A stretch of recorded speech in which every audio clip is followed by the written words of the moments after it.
After Harrison was disfigured while saving his first love, I cried heartbreakingly in the hospital, constantly asking the doctor if his face could be treated.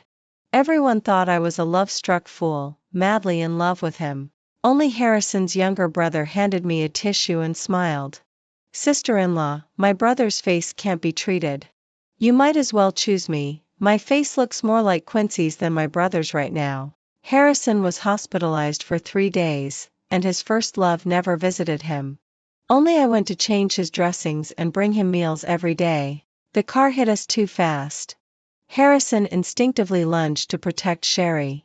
Under his protection, Sherry only sustained minor injuries. Meanwhile, I was lucky to have hidden in the back seat and only suffered a scraped arm. Only Harrison was cut by the flying glass when he lunged forward to shield Sherry. The shards sliced from his brow to his mouth, almost ruining his face. The doctor said that even if the wound healed, it would leave scars. But I didn't believe it. I ran from hospital to hospital, even seeking out traditional Chinese medicine.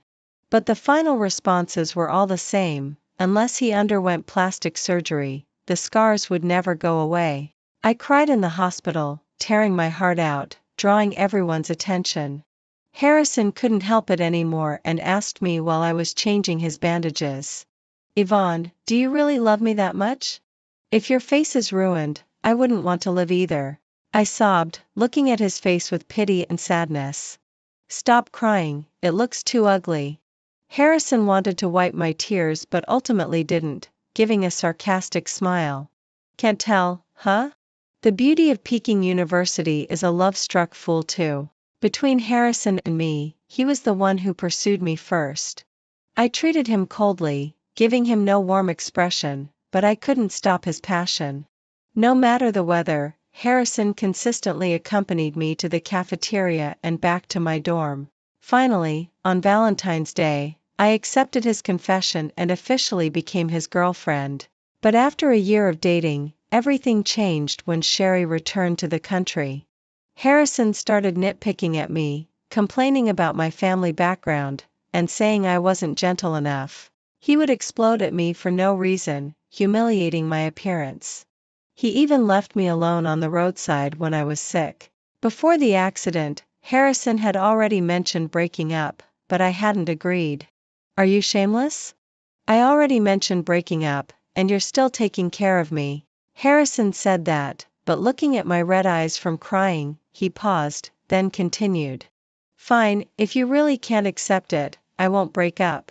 I didn't catch what he said, just staring at Harrison's face, choking out, "Harrison, can't you get plastic surgery? Harrison?" Because of what I said, Harrison ignored me again. After finishing my part-time job at the convenience store, I rushed to the market and bought half a pig's head. 50 yuan was a bit pricey, taking up half a day's wages, and I reluctantly bought it with tears in my eyes. That evening, when Harrison saw the plate of pig head meat, he exploded in anger, refusing to eat. I tried to persuade him. "Eat what you should eat, don't be picky."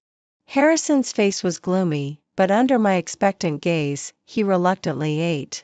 Before I left, I told him I wouldn't come tomorrow because I had something to do and that he should find someone else to take care of him. "What do you mean? Don't you love me? It's only been a few days, and you're unwilling to come?" Harrison's expression changed drastically, immediately starting to blame me, even refusing to take his medicine. I had no choice but to push back my part-time job for the next day and coaxed Harrison for a long time before he calmed down. A week later, when Harrison was discharged from the hospital, I helped him pack his things. "Oh, someone introduced me to a very famous doctor. Come with me to see him tomorrow," I said. Harrison was unwilling at first, scolding me for being troublesome, but under my persistence, he reluctantly agreed. The next morning, I waited at Harrison's door. I stood outside in the scorching sun for an hour before Harrison finally emerged slowly. Before leaving, Harrison took a phone call. After hanging up, he looked at me with a cold tone. "I'm not going. Sherry said she couldn't get a taxi and asked me to pick her up. You can go home by yourself." I was taken aback and instinctively replied, "But that doctor is only available today, he'll return to the US tomorrow. If I'm not going, then I'm not going. Why are you so chatty? Sherry called me, so how could I not go? Harrison's tone was impatient. I fell silent, murmuring, "Can't she take the bus? She hasn't seen you in so long, but now she calls you when something happens. Enough. Why are you so petty? Sherry is too spoiled to take the bus. Also, stop bringing up the car accident. You weren't even injured, were you? I've already agreed not to break up with you. What more do you want?" Harrison made me feel like an unreasonable shrew. He pushed me out of the car. In the end, he casually said goodbye and drove away. I stood under the hot sun again, watching Harrison's car disappear for a long time, until I heard movement behind me. I turned around and saw a man who looked about 80% like Harrison walking out of his house. Let me introduce myself. I'm Harrison's younger brother, Ethan. Ethan looked to be just over 20, smiling brightly and tilting his head at me. I heard my brother got disfigured in this car accident. Sister-in-law, you'd be better off choosing me. My face right now looks more like Quincy's than my brother's. Ethan drove me back to school, and after getting out of the car, I sincerely thanked him. Although it was our first meeting, I had a decent impression of him. After all, he saved me 3 yuan on the bus fare. Sister, think about it some more. I'm just as good as my brother. Ethan blinked, his eyes sparkling like a puppy. What's your educational background? Cambridge undergraduate. I politely indicated, you're too well educated, it doesn't seem right. Ethan was taken aback. Quincy? Or? I shyly pressed my lips together and said, vocational school, the kind that didn't go to university. I studied exceptionally hard and consistently ranked in the top 3 in my grade. I passed the high school entrance exam and got into the best school in the city, Chicago. But Quincy was different from me. He always scored at the bottom and ended up in the notorious third high school known for its delinquents. He got into a conflict right after entering school and was reported by the entire school, a backup for the gangsters on the street.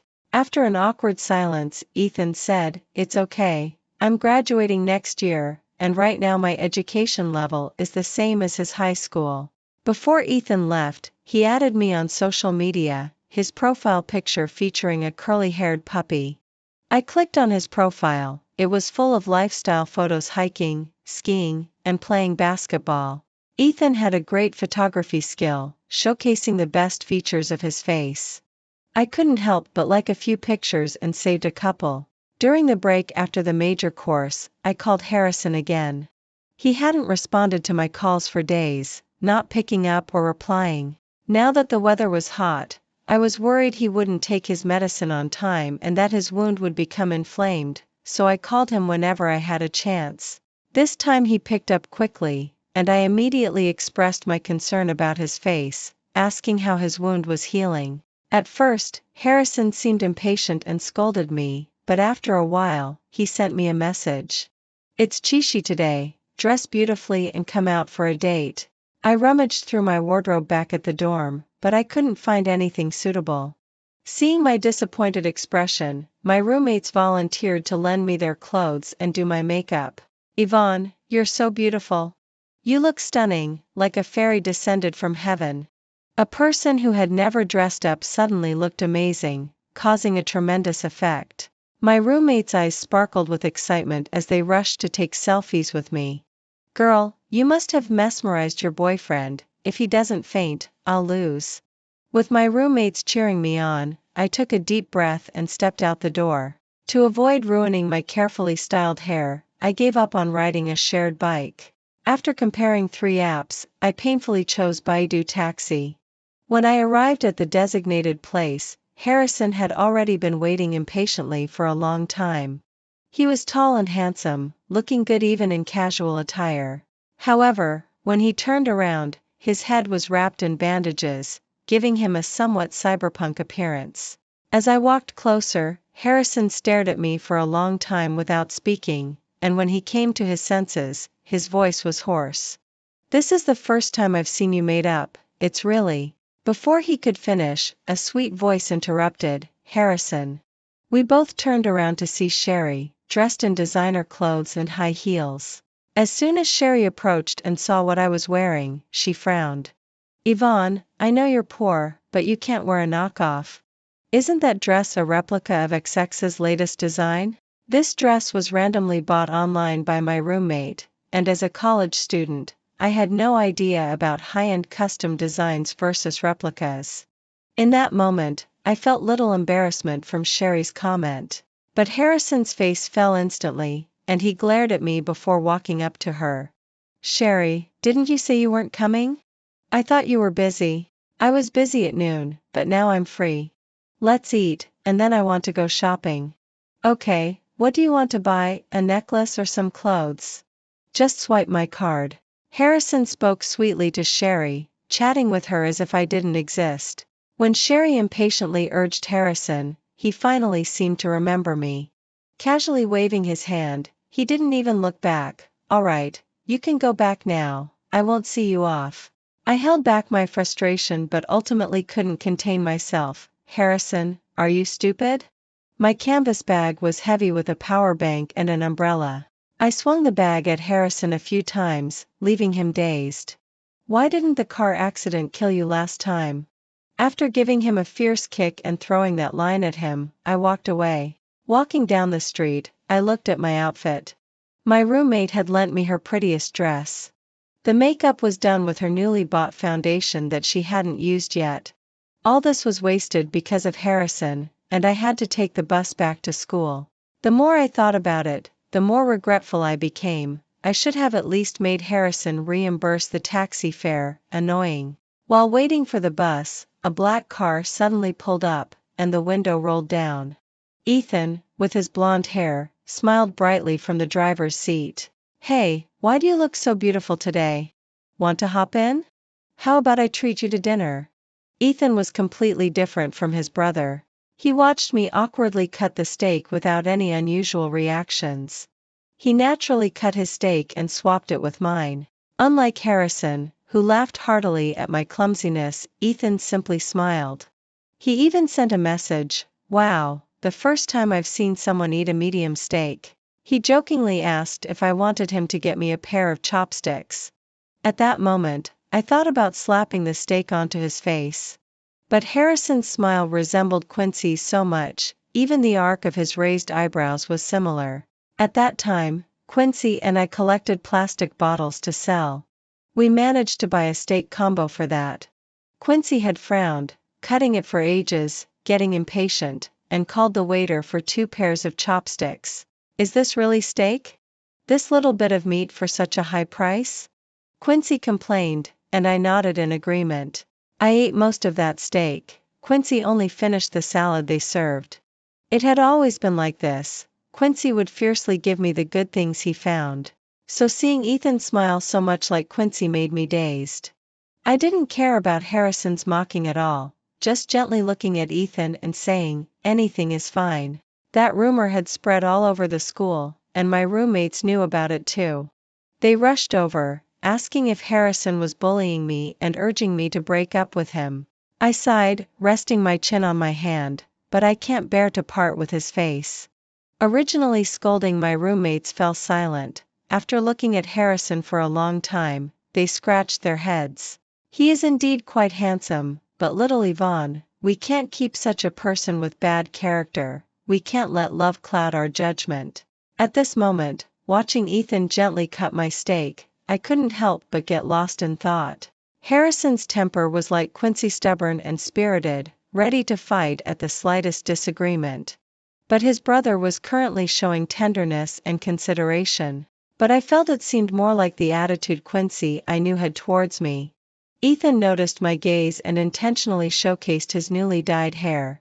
I specially dyed it. What do you think? Doesn't it look more like my brother?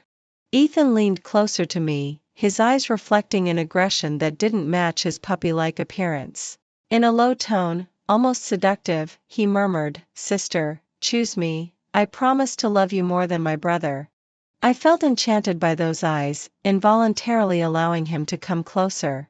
Just as Ethan's lips were about to touch mine, my phone suddenly rang, the harsh ringtone snapping me back to reality. I avoided Ethan's approach, and a flicker of disappointment flashed in his eyes. The caller ID showed Harrison, and as soon as I answered, I heard his furious voice. "Yvonne, where the hell are you right now?" I looked up and met Harrison's furious gaze not far from the restaurant. Oh boy, it had to be said, these two really were brothers. They could even book the same restaurant to take a girl out. Harrison strode over, shoving Ethan aside with one hand. His gaze swept over us, demanding answers urgently. "What the hell are you doing together?" Ethan was slightly pushed back but laughed nonchalantly. "Bro, we just bumped into each other for dinner, why are you so anxious?" Harrison's voice rose sharply. "Dinner? You're about to kiss, for God's sake." At that moment, Sherry, who had been trailing behind, caught up. Seeing the tense atmosphere between the two brothers, she shot me a fierce glare. "Why are you yelling? Are we still eating or what?" Harrison hesitated, but he had always been submissive to Sherry, so his attitude softened. "Sherry, don't be angry, be a good girl and order first. I'll come over once I finish handling this." After managing to shoo Sherry away, Harrison's expression darkened as he looked at me, sneering. "Yvonne, I'm giving you a chance to explain, what just happened? Who allowed you to go on a date with another man behind my back?" "Bro, it was my invitation to Yvonne, I just saw a piece of paper stuck in her hair." Ethan didn't want me to be put in a tough spot and stepped forward to explain to his brother. Harrison continued to sneer. "Even so, Yvonne, you shouldn't have agreed to it. Are you that desperate? If I don't eat with you, you'll immediately flirt with another guy." Harrison's unfinished words vanished under the force of my slap. I never intended to hit him. But now, seeing his bandaged face, I felt no pity. Without holding back, I slapped him hard enough that my palm stung. Frowning, I turned to look at Ethan and said, "Hey, help me hit your brother, and I'll agree to date you." Harrison already had a hurt face, and now it was spinning from pain. But upon hearing my words, he looked down at me disdainfully. "He's my brother, how can he listen to your nonsense?" Before he finished, he received a heavy punch to the face. Ethan's voice came through, tinged with some regret. "I didn't want to fight, but I can live without my brother but not without my girlfriend. I can't offend my brother." As he spoke, he landed another fierce punch. 2 weeks later, Harrison was back in the hospital. I visited him once. The doctor said his facial wounds had become inflamed again and would likely leave scars. When I arrived, Harrison's eyes lit up at first, then he arrogantly looked away. "This time, even if you kneel down and beg me, I'll definitely break up with you." "Fine." I didn't even listen to what he said next and threw the only gift he ever gave me, a balloon-decorated bear keychain, right at him. I smiled and said, "Harrison, remember this, whoever doesn't break up is a dog." Harrison's face suddenly turned dark, gripping the bear tightly until his palm bled. But I had already left. In the second month of dating Ethan, I noticed he was intentionally mimicking Quincy's every move. He discarded his suits and swapped them for cheap black tank tops. Our work and date locations shifted from upscale restaurants to bustling snack streets. I could no longer hold back and asked, "How do you know Quincy?" This was something Harrison didn't know, nor did my roommates.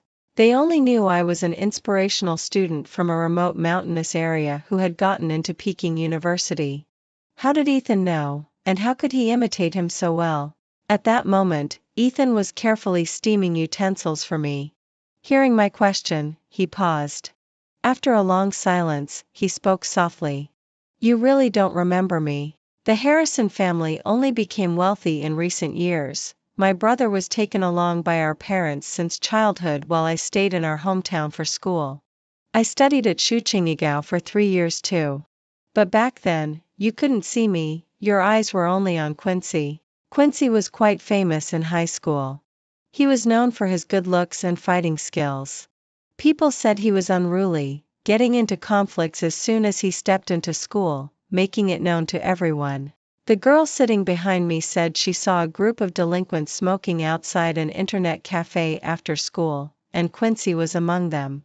I saw they were holding sticks, it was scary. So when Quincy came to pick me up after school that afternoon, I looked at his back as he casually held my backpack with one hand, biting my lip.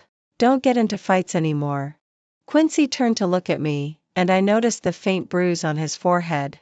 It had been carefully covered up, barely noticeable unless you looked closely. Quincy walked over, put his arm around my shoulder, and smiled.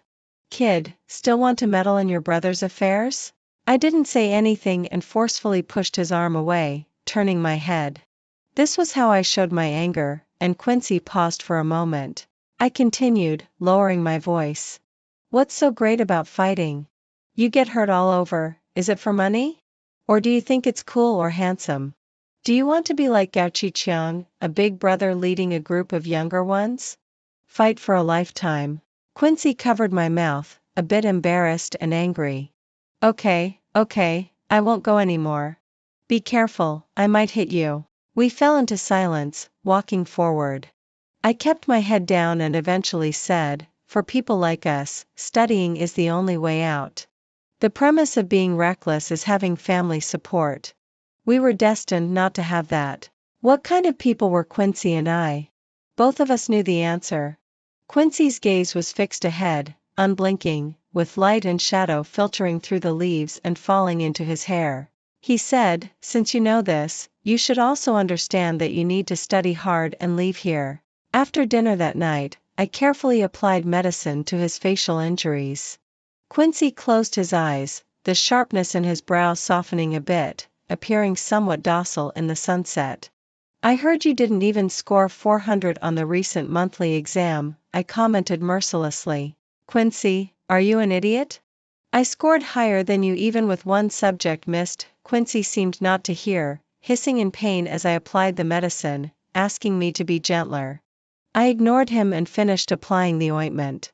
We sat together, watching the sunset gradually descend. In a year, we'll have the college entrance exam. I wonder what the future holds. I turned to look at Quincy. His pupils were amber, clear and transparent, yet also seemed indifferent and calm. I intertwined my fingers with his, resting on his knee. I ranked first in class again this time. The teacher said my grades are stable, and it's possible to get into the best universities in the country. Today's sunset was exceptionally vibrant, with passers-by around us taking photos with their phones. Such a beautiful scene naturally lightened the mood, and I said, actually, it doesn't matter. I'll go to Peking University, and you can go to Peking University Qingyao, it's not a big difference. Quincy laughed in anger and squeezed my fingers tightly. You're getting better at being sarcastic. But Quincy knew that wasn't what I meant. After a while, he gently rubbed my fingers, which had turned red from his grip. Quincy looked at the disappearing sun, and for some reason, whether it was the stillness of the air or something else, his voice sounded particularly soft. I know, we need to go to Beijing together. In my senior year of high school, I became entangled with the well-known rich second-generation student Felix. Outside the school gate, Quincy grabbed Felix's arm forcefully, warning him, stay away from her. Felix was a bit scared of him but still defiant, saying, who do you think you are? Mind your own business. No matter how you put it, I'm better than you, a thug. Yvonne wants to get into a good school. Why should she hang out with someone like you? Quincy's expression turned cold, frighteningly fierce as he said, I said, stay away from her. I was worried Quincy and Felix might fight, and since people were already starting to look over, I turned to Felix and said, stop bothering me, or I'll tell your family about you. Felix shivered, he feared his strict father the most. I pulled Quincy and hurried away, and as expected, Felix didn't chase after us. Don't listen to his nonsense, I've never thought you were bad. Quincy was unusually silent, and I guessed he might be affected by Felix's words. I took the initiative to grab his wrist and smiled at him. Don't listen to him, don't be angry, Quincy, Quincy G.E.? Quincy? I called out in various ways for a long time, making a funny face in front of Quincy. Finally, he smiled and opened the bag he had been tightly gripping behind his back. I exclaimed in surprise, it's the flour cakes from Shijia. Quincy rubbed my head. Yeah, eat it. He pulled out some money, a handful of crumpled bills 5, 10, and scattered small change and stuffed it into my pocket, then took out a few new reference books and shoved them into my backpack. Eat well, or I'll be waiting to hit you. After Quincy stopped fighting, he started helping people fix phones, watches, and toys. He was naturally sensitive to electronics, able to score 120 in math but barely getting 30 in English. His slender fingers bore old scars that would never fade and new, tiny scratches. What others considered ordinary pocket money was hard-earned for him, especially in this sensitive and prideful teenage period. He would scrimp and save over 3 or 5 yuan in front of his classmates, which silently made him feel small. I didn't want to take it, but I knew Quincy had 1,000 ways to make me accept it, so I said, okay. Since Quincy's grades weren't good, I aimed to get into the best university. To graduate with the best grades and find the best job. I unfolded the money carefully, pressing it flat, and put it into my old piggy bank. We would eventually go to Beijing together, it didn't matter whether it was kept with me or him. Quincy and I had relied on each other since we were in the orphanage. Quincy protected me from the orphanage to middle school, then from middle school to high school. In the soil where we grew up together, hidden feelings of love blossomed. I didn't know who took the initiative first, but in the swift passage of time, our frail hands had intertwined. I made a wish under the brilliant fireworks on New Year's Eve. I wish everyone in the orphanage peace and safety. May all the brothers, sisters, uncles, and aunts who donate be happy. I stole a glance at Quincy and greedily made a second wish. I wish Quincy everything goes smoothly in the future and soars high. So sometimes I felt I was too greedy, angering the heavens. But the heavens got the wrong person and brought disaster upon Quincy. Quincy got into a fight and ended up in the hospital, and the person he fought with was Felix. Felix had broken a rib and remained unconscious for 2 days. His father was furious and used his connections to threaten Quincy with juvenile detention. When I arrived at the hospital, Quincy was staring down at the doctor as he changed the dressing, lost in thought. The thick plaster cast on his right hand looked clumsy and ridiculous. I rushed to the doctor, gripping the sleeve of his coat, my hands shaking. Will his hand recover? He's supposed to take the college entrance exam. The doctor looked at me with pity and shook his head. The injury will take at least 6 months to heal, and since he injured the nerves in his right hand, even if it heals, he won't be able to grip a pen properly. My nose tinged with bitterness and I nearly cried. Quincy noticed I was there but didn't react, still keeping his head down. I walked in front of Quincy, tears dripping to the floor, and he spoke first. I couldn't keep my promise. I fought again. I was restless by nature and loved to lie, never able to follow through on my promises. Quincy finally raised his head and I noticed the bloodshot in his eyes. His amber pupils seemed to be shrouded in a layer of dust. Quincy spoke, his tone calm. Yvonne, let's break up. We're not suitable. Quincy was sent to juvenile detention for 6 months and I tried to visit him as a family member several times. Each time, Quincy refused. On the last occasion, I stood up and shouted loudly inside, using all my strength, Quincy, I'll wait for you to come out. I didn't know if Quincy could hear me. A staff member quickly came over to pull me out. I lowered my voice, murmuring, forever. One day, when I was daydreaming in class again, the homeroom teacher called me to the office, holding my report card and sighing. Yvonne, you've fallen out of the top 50 in your grade since the last monthly exam. Are you having any difficulties in your studies? You can talk to me. I kept my head down and didn't say anything. The teacher patted my shoulder. You're the most likely person in our class to get into Peking University. I hope you can adjust quickly. The college entrance exam is too important and could determine a person's life. I understand, teacher. I will adjust. From that day on, I studied harder, dismissing all other thoughts. I concentrated all my attention on studying and my grades quickly improved. But I knew those sour, panicky emotions hadn't disappeared. They were just buried deep inside my heart. I didn't share with anyone, nor did I need anyone's comfort. I was waiting for Quincy to come out, waiting to go to Beijing together, waiting for the world that awaited us. On the day Quincy got out, I took a day off from school. I waited early at the gate of the juvenile detention center, from morning until dark.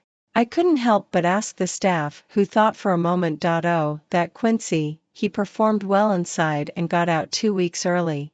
For a moment I couldn't steady myself. Quincy was out earlier, but he didn't return to the orphanage. Where did he go? Why didn't he come to find me? I recalled the last thing Quincy said to me, Yvonne, let's break up, we're not suitable. The staff saw me suddenly crouch down and screamed to pull me up. I looked up and he noticed that my face was already covered in tears. I went to Quincy's school to inquire, only to find out he had dropped out. I then contacted a few of his old friends. After a lot of back and forth, I finally got a lead. As night fell, the auto repair shop lit up with orange-yellow lights. There weren't many people, and the boss, with a crew cut, squatted on the ground, shouting inside. Quincy, bring me the wrench. Someone inside responded and came out, with hair long enough to cover his eyebrows. He walked over silently and, together with the boss, worked hard to take off a damaged tire. I noticed his right hand was hidden in his sleeve. When he extended it with force, it would tremble uncontrollably, but Quincy maintained an unchanged expression, shifting most of the weight to his left hand. I crouched behind a big tree, watching for a long time. After Quincy greeted the boss and finished work, he grabbed a worn-out bag and walked out. I pursed my lips and followed him. I followed Quincy through a few streets, and he suddenly stopped, turning his back to me and saying coldly, "Come out." I paused for a moment and slowly walked out. When Quincy turned around and saw me, his tightly clenched fists relaxed, and we stood facing each other in eerie silence. "You're out." I broke the silence first, clutching the hem of my clothes and softly asking, "Why didn't you come to find me?" In the moonlight, Quincy resembled a silent statue.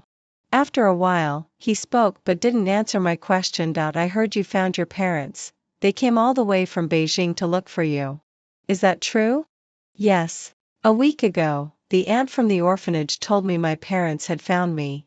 I initially didn't believe it, but when I met the couple, seeing the well-maintained middle-aged woman with a face so similar to mine, my heart raced uncontrollably, and tears fell. Yvonne's family was well off. After I went missing, my parents had been searching for me. When they finally found me, my mother hugged me and cried until she nearly fainted. My father, strict and reserved, showed signs of tears in his eyes as he looked at my worn-out clothes. His voice choked as he patted my shoulder, repeatedly saying, "Good, good, it's great that we found you." They were about to take me back to Beijing, but I asked them to wait a bit. They needed to prepare the documents to transfer my household registration, so my father went back to Beijing first. My mother stayed behind to accompany me and would come back to pick us up later. "Are they treating you well?" "They're pretty good." Quincy fell silent again, and I took a few steps forward. "I told them to take you with me. There are still 3 months until the college entrance exam. If it doesn't work out this year, we can always try again next year. We can repeat a year and take the exam again, it's not too late." Quincy shook his head, lowering his eyes. "No need, I can't hold a pen." He looked at me, his voice overly calm. "Yvonne, you shouldn't care about me anymore. Go back to your life. You were supposed to be born in Beijing, living as the carefree young lady of the Yvonne family. What good would it do to bring me along? What identity, what reason do I have? We've already broken up, Yvonne. When will you realize that?" I felt like my heart was being gripped tightly by a hand, a numb, dull pain spreading rapidly through me. I blinked back tears and questioned him, "But Quincy, do you want to stay here forever? Do you want to be a mechanic for the rest of your life?" The night wind ruffled my hair, and Quincy looked down at the oil smeared on his clothes. It was a black stain, pungent and dirty. Even after washing with detergent, it would leave gray traces. "What's wrong with being a mechanic? Free food and accommodation, plus a salary, it's enough to support myself." In the park, a group of older women was dancing with a speaker playing music. I gently spoke up, "If your right hand doesn't work, then learn to write with your left. If your English is bad, I'll accompany you to memorize vocabulary every day." Quincy stood still, and tears fell from my eyes one by one, choking me. "Everything can be solved, Quincy. Can we meet in Beijing?" I saw Quincy's fingers tremble, and he lifted his head. The shadows of the trees made it hard for me to see his expression, and after a long pause, his voice came through. But, Yvonne. Quincy smiled, his tone flat. I think learning to repair cars with my left hand is easier than learning to write with it. Quincy was a master of lies, so I didn't believe a single word he said. So, every day after school, I went to find Quincy. But Quincy didn't want to see me and deliberately avoided me. I decided to sit under the big tree, lying on a bench to do my homework. I waited until the sun set, until it was completely dark. Finally, someone stood in front of me. Quincy was looking down, his voice somewhat cold. "What are you doing out here in the middle of the night?" I looked up and smiled at Quincy, softly saying, "I'm waiting for you to take me home." Quincy didn't respond and picked up my backpack, walking ahead. I hurried to catch up. XX Hotel. It was the most expensive and luxurious hotel in our city. Quincy didn't stop walking, his voice came from ahead. "After I take you home, don't come looking for me again. This place is filled with unsavory characters, it's not where you should be." I pressed my lips together and reached out to touch Quincy's wrist. He stiffened for a moment, but the next second, he pulled away. I said, "You shouldn't be here either. This is where I work, why shouldn't I be here?" "But you're only 18. I shouted at Quincy. He stopped, and we had already reached the entrance of the hotel. My voice softened. "I'm going back to Beijing in 3 days, Quincy. Will you come with me?" Quincy turned around and handed me my backpack. "No." He took a few steps. People's hearts are fickle. The words spoken in youth can't be taken seriously. "Yvonne, you shouldn't indulge me. Go back to Beijing, focus on your college entrance exam, and live well with Quincy." I suddenly shouted to stop him, and Quincy paused but didn't turn around. I closed my eyes, then opened them again, saying each word slowly. "But your hand was injured because of me." The mood of a teenager is most unpredictable. When he couldn't get what he wanted, he would become angry and embarrassed. He would threaten to make me cry and beg him to be his girlfriend. At school, he would lead the isolation, making snide remarks. Outside of school, he paid thugs to intimidate me. I hid the torn pages of my notes at the very bottom of my backpack. I lied to Quincy that there were evening classes and pretended not to hear the taunts from the thugs on the street. But Quincy seemed to notice. I could never hide anything from him. Yet I kept silent, and he also played along, pretending not to know, until one time, I was cornered by a group of thugs, and they hurled filthy words at me, even trying to grab my wrist. I picked up a stone from the ground and struck the leading thug hard on the head, causing it to bleed profusely. That night, I woke up with a start, afraid of waking anyone, and stepped outside to cry in a corner. After crying, I wiped my tears and silently encouraged myself. "Don't worry, the college entrance exam is coming soon, I won't see these people again."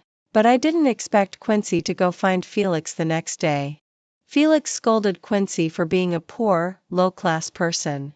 He accused me of pretending to be high and mighty, saying I had seduced him first. Quincy rushed forward with red eyes. No one expected a high school student to carry a knife with him. Felix, stirred up by the fight, plunged a knife into Quincy's right hand. Quincy's right hand was long and thin, with dark red scars on his index and middle fingers. The palm had scratches left by repair tools. There were calluses on his thumb, clearly a sign of hardship. This hand no longer resembled a boy's hand, it looked like an adult's hand. Now, due to nerve damage, it trembled uncontrollably. He could no longer grip a pen or do delicate work.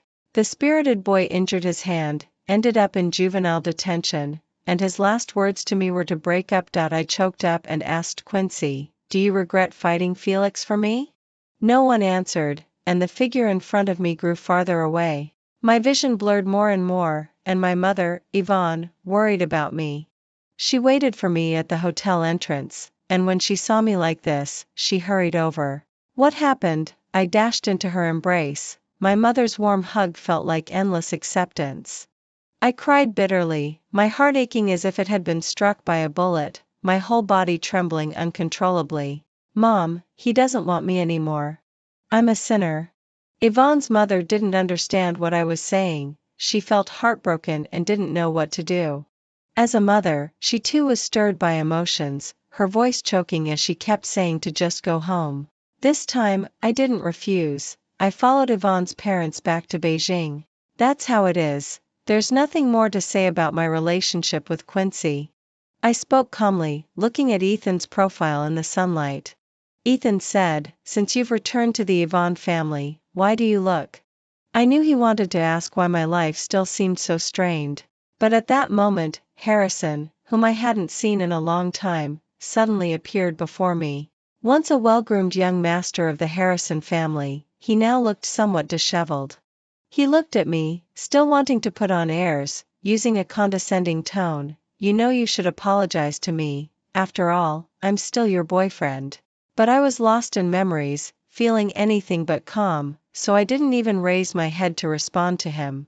Harrison paused, and just as I thought he was about to explode like before, I heard his voice suddenly soften, an unusual humility in his tone. "All right, stop throwing a tantrum, Sherry has already left. Is it worth being angry for so long?" I realized he was here because Sherry had gone abroad again, and that was why he came to reconcile with me. I let out a cold laugh, no longer wanting to pretend, and spoke straightforwardly. "I don't want to see your disfigured face. Why do you think I should recycle trash that Sherry doesn't want?" Harrison's face paled, and he rushed forward. "But you were so worried about me in the hospital. Since you didn't hold the car accident against me, why do you care about the Chishi incident?" I didn't want to get entangled with Harrison again. "That was because I thought your face could still be saved." My gaze swept over Harrison's stiff body, and I commented, "You have no value except for that face. The only worth you have is that you somewhat resemble him. Too bad I don't want that anymore." I walked away, but I could still hear Harrison's roar behind me. He swept all the cups on the table to the ground, shouting in anger and heartbreak, "Yvonne, do you think I'm just a substitute for someone else?" I strolled along the lakeside with Ethan for a long time. I sighed. All right, no need to act anymore. I had already known Ethan's purpose. As the second son of the Harrison family, his rivalry with his brother was practically out in the open. He pursued me, claiming it was brave to chase after love, even if it was his brother's ex-girlfriend. Put simply, he was provoking me, using me to stomp all over Harrison's pride. "Miss Yvonne, I'm not." Harrison's pupils quivered, and he began to panic, trying to explain. But I just shook my head. When Harrison was hospitalized, and Ethan brought a group of people to visit him, I had already overheard their conversation. They mocked my infatuation, calling me a top-tier dog clown with poor taste. Ethan leaned against the wall, smoking, a smile on his lips. "What if I can get my brother's dog, then humiliate her in front of him? Do you think he'll go crazy?" The group exchanged glances. One hesitantly replied, "But what about her feelings for your brother?" Ethan crushed the cigarette but in the corner, "I don't believe she's truly devoted to my brother." Ethan laughed wildly, "I know her secret."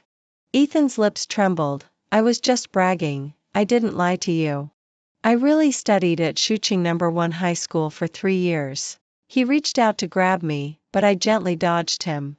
Ethan's face suddenly turned pale, but then he laughed. "All this talk about using and acting is just an excuse. You still can't forget Quincy, can you?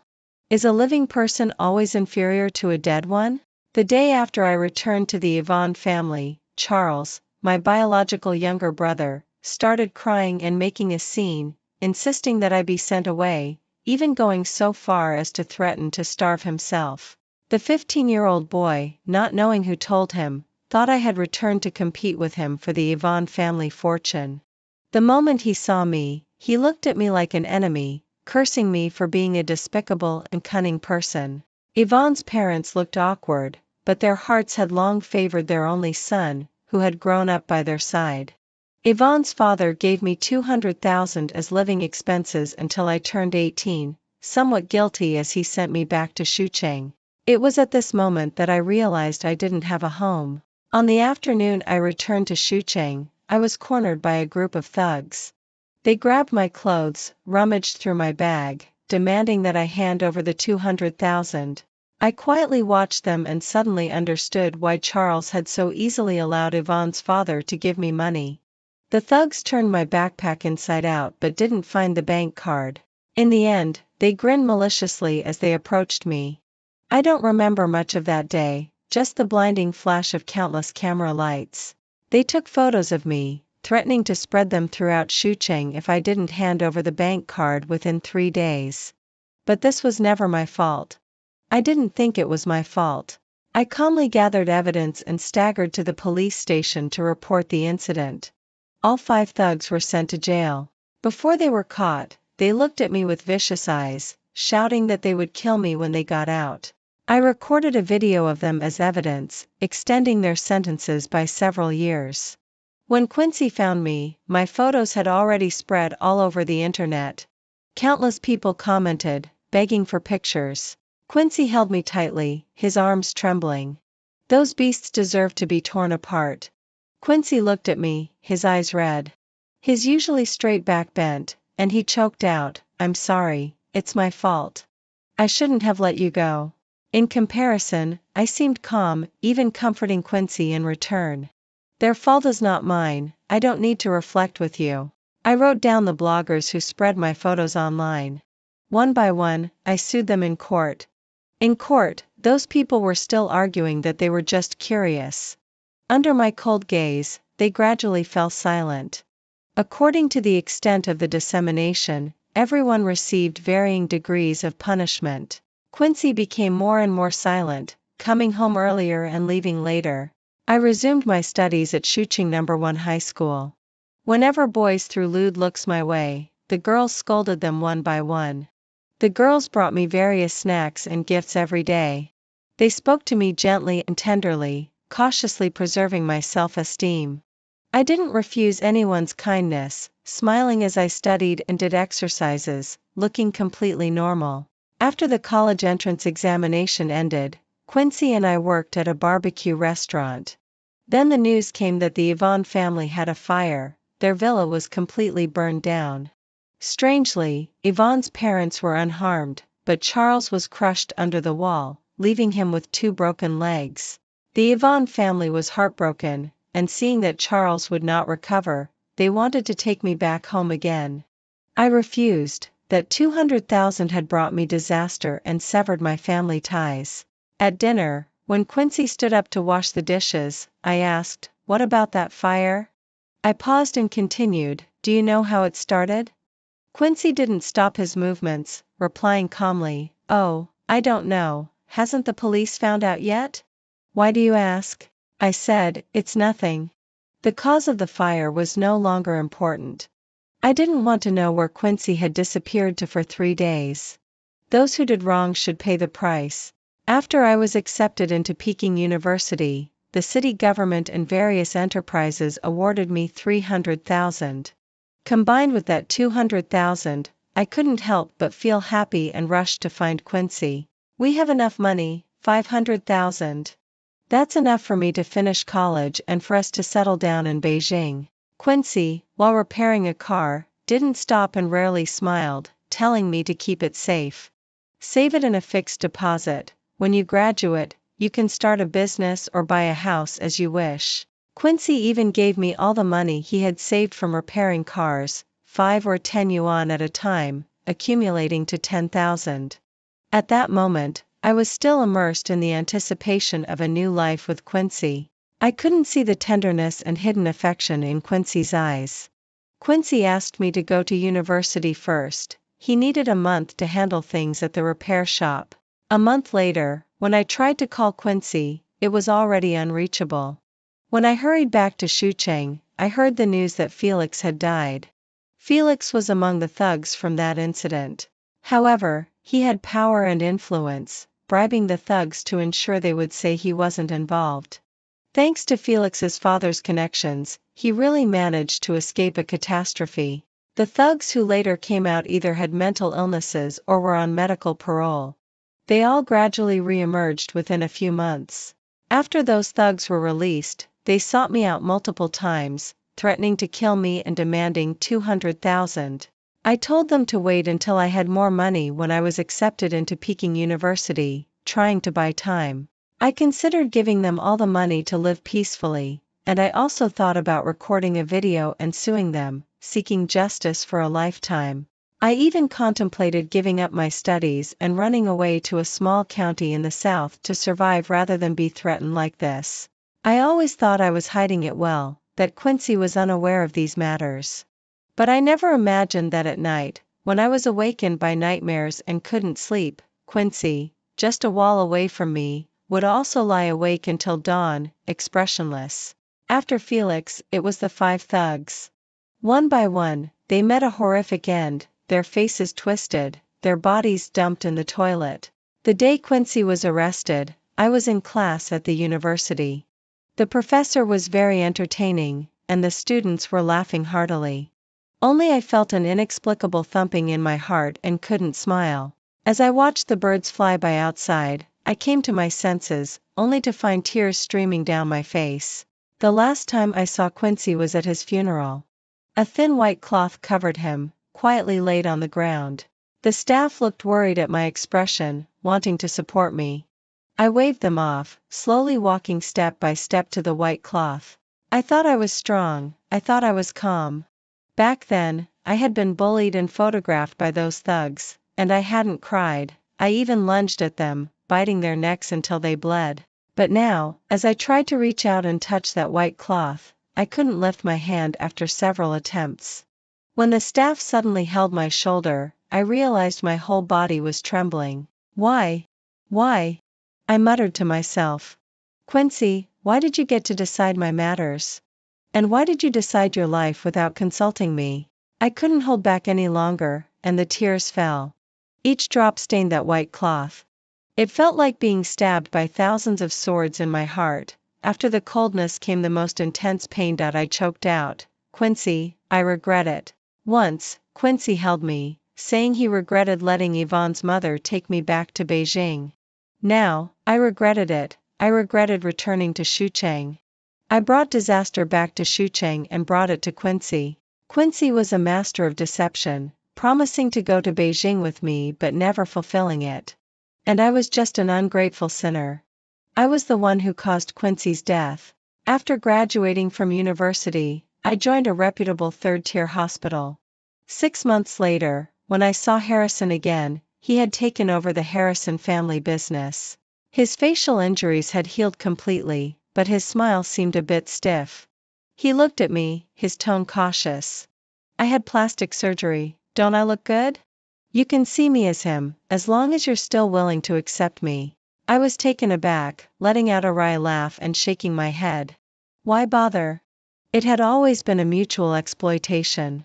He used my identity as a campus beauty to satisfy his vanity and provoke his white moonlight, Sherry. I treated him as a substitute to reminisce about someone I could never see again. What was the point of saying this now? In the second year of my job, the pandemic broke out.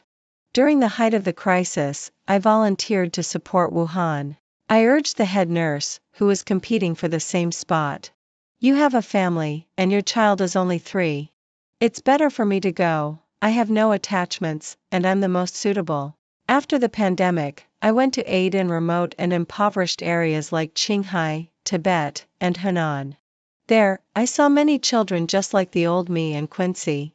I worked to connect resources, trying to ensure that all the children received funding to complete their education. Various enterprises actively responded, with the Harrison family providing the most support and the largest charitable contributions. After that, I began researching adolescent mental health issues. I published a series of books addressing the psychological harm caused by family backgrounds and school bullying. I collaborated with professionals to improve legal regulations and punishments related to juvenile crime. On weekends, I once again sat in front of Quincy's tombstone with a bouquet of flowers. I've done a lot, yet I feel like I haven't done enough. As usual, I chattered away, telling Quincy about my work and life. I told him about a girl I sponsored who got into Tsinghua University and even called me to share her joy. I also mentioned a 7th-grade boy who was at the bottom of his class but loved tinkering with cars and parts. Just like you, at such a young age, he can spot issues that even the masters can't. I smiled softly, saying, I've thought it through. If he has talent, I'll find someone to teach him a skill. As light rain began to fall from the horizon, I quieted down. The air was still for a long time before I quietly said, what should I do? I still miss you so much. As the rain gradually picked up, droplets fell on my face. I stood up, turned around and walked a few steps, then looked back and smiled. Have I been doing well enough to earn your praise? That night, as I lay in bed, I hummed a tune and slowly drifted off to sleep. I knew I would soon see Quincy. I would show him the new sweater I knitted and the new hat I embroidered. He would gently pat my head and praise me for being wonderful. So tonight would be a good dream. Good night.